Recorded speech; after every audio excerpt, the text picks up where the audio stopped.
Let me ask you a question. If you called for an ambulance, how long is too long to wait? 10 minutes? 15?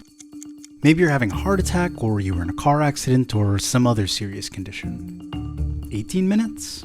The gold standard is 8-minute response time, so from the time you call 911 that the ambulance shows up. But if you live in any of the red areas on this map, you might be waiting longer. These are ambulance deserts. Areas that were outside of a 25-minute drive time. That's Yvonne Yonk, one of the authors of this paper, which sought to map the position of every ambulance station in the entire US. They found that roughly 4.5 million people live in ambulance deserts. 4.5 million people who, if they had a stroke or were suffering cardiac arrest, might not make it to a hospital in time to survive. It makes sense that in a more spread out area, an ambulance will take longer to get to you. But there's more to the story than just geography. The rural ambulance crisis is a product of our own design. So, in addition to Yvonne, I talked to some of the people overseeing that frontline response to ask, how can we fix it? Hey there! Just popping in to say that this is the first of 3 videos that we're doing on how emergency help gets to remote locations. Rural areas often struggle to get the same level of service as more populated regions. We wanted to explore what those challenges look like and what can be done to make things better. And we're grateful to T-Mobile, our sponsor, for supporting this video. T-Mobile has invested billions in getting 5G coverage across the US, and they're committed to supporting first responders and their families with exclusive savings. So if you want to learn more about that, check out the link below. T-Mobile didn't dictate the content of this video, but their support did help make our reporting possible. Now, back to the video.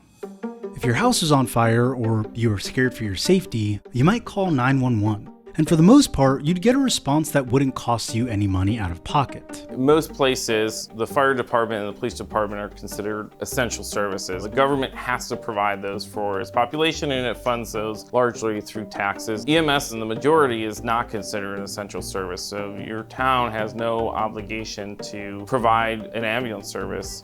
Without the same government funding, payment must come in another form. And that's reimbursement by insurers or payment from individual patients. EMS is really reimbursed like they're a taxi service. We only get reimbursed if we do the transport. That is, transported from the scene and taken to a hospital, because that's where insurance and personal information can be established through paperwork. If an ambulance responds to a call and that person doesn't want to get taken to the hospital, there's personnel on that ambulance being paid. There's a service that's being provided, but there's no reimbursement for it. And this is the tricky thing about ambulance services.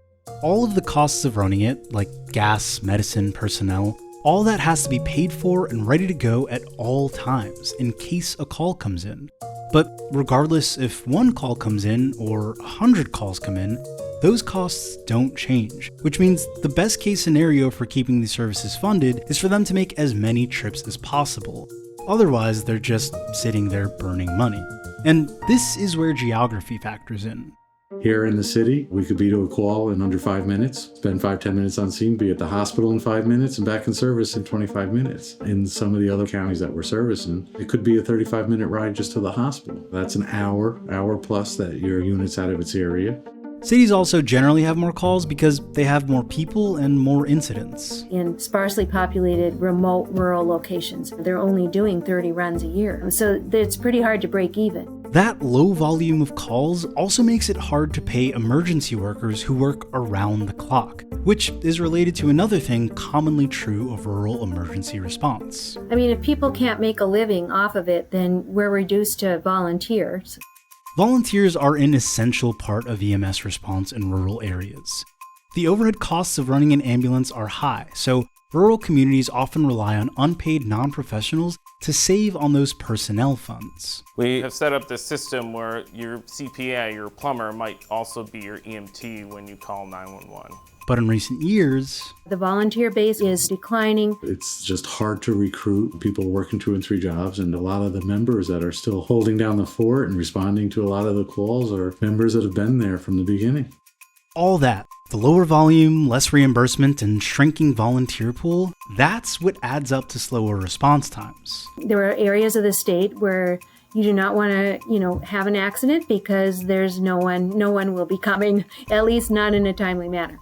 The sticky situation we find ourselves in with EMS is ultimately about resources and the issues of distributing them. The study that we did in North Dakota, we not only looked at ambulance deserts, but we looked at if we could place them wherever we wanted, what would be the optimal set of locations. And we were able to show you could serve the whole state with fewer number of ambulances and cover the whole state. The problem really is that these ambulances are organized by community goodwill. You can't tell these communities, oh, sorry, you've got it in the wrong spot. You need to move south 10 miles.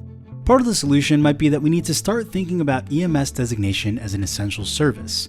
Some places have started ambulance tax districts, where local taxes do pay for EMS. The community I live in just started an ambulance tax district. They're paying to make sure that there's 24/7 coverage. For me, it's cost about $180 a year.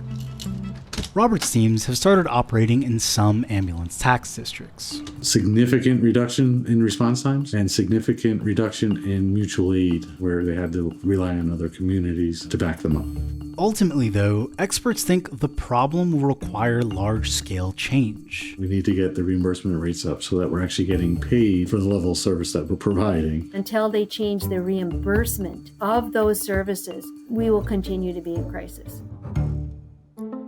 If you're ever in that situation where you need to dial 911, you don't want to have to worry about the system being in crisis. The service that's being provided is just as critical and crucial as police and fire, so it's time to be recognized for that and give us avenues of recruiting and training and funding that's going to allow us to address that EMS crisis.